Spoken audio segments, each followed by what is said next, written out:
নিজের ভুল বুঝতে পেরে শেষ মুহূর্তে অর্জুনের কাছে গিয়ে অর্জুনের ভালোবাসা স্বীকার করে ক্ষমা চাইল দীপা। হ্যাঁ বন্ধুরা, আমরা এমনটাই দেখতে পাবো অনুরাগের ছোঁয়ার আগামী পর্বগুলোতে। বিস্তারিত জানতে ভিডিওটিতে একটা লাইক দিয়ে না টেনে শেষ পর্যন্ত দেখতে থাকুন।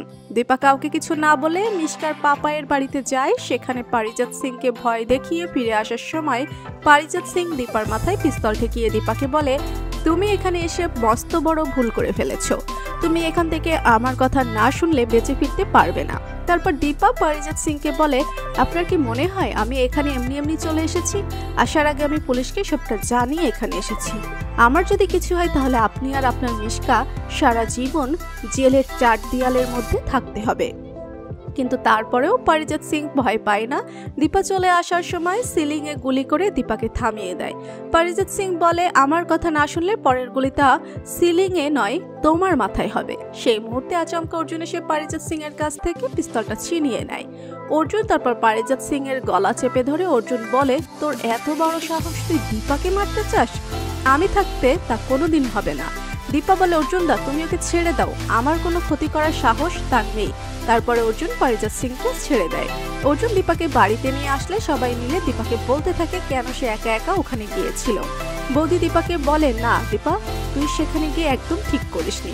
অর্জুন দীপাকে জিজ্ঞেস করে, কেন তুই আমাদেরকে কিছু না জানিয়ে গিয়েছিস? চুপ করে থাকিস না দীপা, উত্তর দে আমাকে।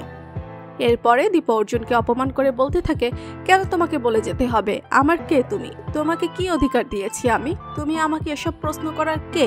আমাকে একা একা থাকতে দাও, আমি সবকিছু সামলে নিতে পারবো, তোমাকে আমার প্রয়োজন নেই। অর্জুন বলে, ঠিকই তো, আমি কে? কেনই বা আমি বারবার তোর উপর অধিকার ফলাতে আসি? অর্জুন বলে, ঠিক আছে, আজ থেকে আর আমি তোর উপর কোনো অধিকার খাটাতে আসবো না।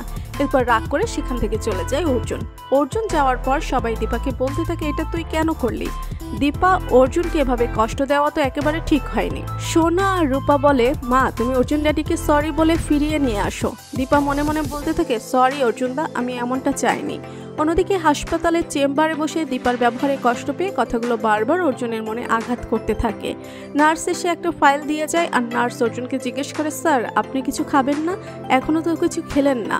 অর্জুন বলে, একদিন না খেলে মানুষ মরে যায় না, আপনি এখন এখান থেকে যান, আমাকে একা থাকতে দিন। তার কিছুক্ষণ পর সেখানে দীপা আসলে নার্স ভেবে দীপার উপর চিৎকার করে অর্জুন বলে, আপনাকে আমি এখানে আসতে বারণ করেছি, কেন এসেছেন? দীপা বলে, অর্জুন দা তুমি আমাকে ক্ষমা করে দাও। আমি এমন করে তোমাকে কিছু বলতে চাইনি যাতে তুমি কষ্ট পাও। তুমি আমার কথায় কষ্ট পেয়ে থাকলে তুমি আমাকে ক্ষমা করে দাও। দীপা বলে, এই যুদ্ধটা আমাকে একা লড়তে দাও। আমি চাই তুমি সারা জীবন আমার পাশে বন্ধু হিসেবে থাকো। তো বন্ধুরা, তোমরা কি এমনটাই চাও অর্জুন সারা জীবন দীপার পাশে বন্ধু হিসেবে থাকুক? কমেন্ট করে জানিয়ে দাও তোমাদের মতামত।